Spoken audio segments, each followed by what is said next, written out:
his teachers said hello to him outside of class, he seemed confused and uncomfortable. When he passed students he knew in the hall, he looked down and acted like he had never met them before. His classmates began to think of him as awkward and strange. They avoided him, and Steve began to feel lonely and depressed. He started having suicidal thoughts and ended up in a mental health facility. Steve's case might sound like that of just another kid struggling to get used to the social hierarchies of the post-elementary school world. But his problem was more than just shyness or low self-esteem. It wasn't that he was too timid to say hi to a classmate or teacher when he saw them in the halls. The problem was that he couldn't recognize them. This is because Steve suffers from a neurological condition that impairs his ability to perceive faces. He can't tell two members of his extended family apart, much less two kids from his school.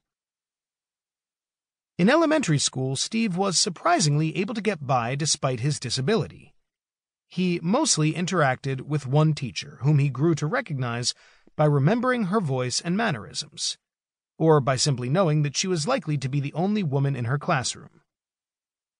He was surrounded by the same group of students he had been in classes with for years, and he was able to identify them just like he did his teacher, by focusing on other characteristics besides facial features. But when he got to middle school, he suddenly had to learn to differentiate between 6 different teachers a day, and the student population ballooned up to 170.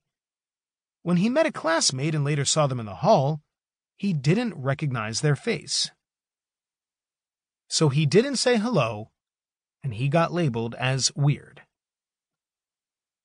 The disorder Steve suffers from is known as prosopagnosia, which translates into face ignorance. People with the condition can see faces, and when they do, their brain usually knows what they're looking at. It can pick out the typical features of a nose, eyes, etc., but nothing about the features on one face makes it look distinct from another. Faces seem about as unique as elbows do to most of us. Like Steve, patients with prosopagnosia often develop alternative ways of recognizing people. They might, for example, learn to focus more on the sound of someone's voice, their gait, or their hairstyle. But even for someone who is born with prosopagnosia, the condition can also be acquired after some sort of brain damage, these strategies may take a long time to develop. And when someone reaches Steve's age, they still may not be proficient in them. Either way, being put into a novel environment with many new faces can be extraordinarily stressful.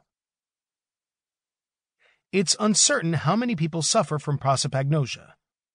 Although reports of a similar disorder date back to the 1800s, the term prosopagnosia wasn't coined until the middle of the 20th century, and scientific investigation of the condition didn't really begin in earnest until the 1970s. And, as is often the case with recently developed diagnoses, there's still debate about how to diagnose the disorder. Some studies have found that as many as 1 in 50 people may suffer from it, while others suggest this is an overestimate. Although we still have a lot to understand even about the basics of prosopagnosia, the disorder has been informative in our attempts to understand vision. Conditions like prosopagnosia force us to appreciate that visual processing involves a number of subcomponents, all of which must come together to create the visual perception we experience every day. Just taking one cog out of the machine can not only affect vision, it can completely disrupt someone's life. The eyes have it.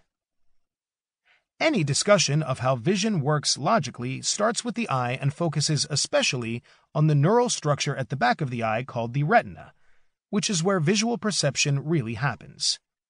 More on that in a moment, but first, let's talk about the outermost parts of the eye, all of which have a similar goal: to focus light on the retina.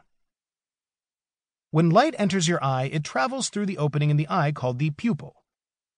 The size of the pupil, and consequently the amount of light it lets in, is controlled by the contraction and relaxation of muscles in a structure called the iris, which surrounds the pupil. The iris is the pigmented part of the eye and thus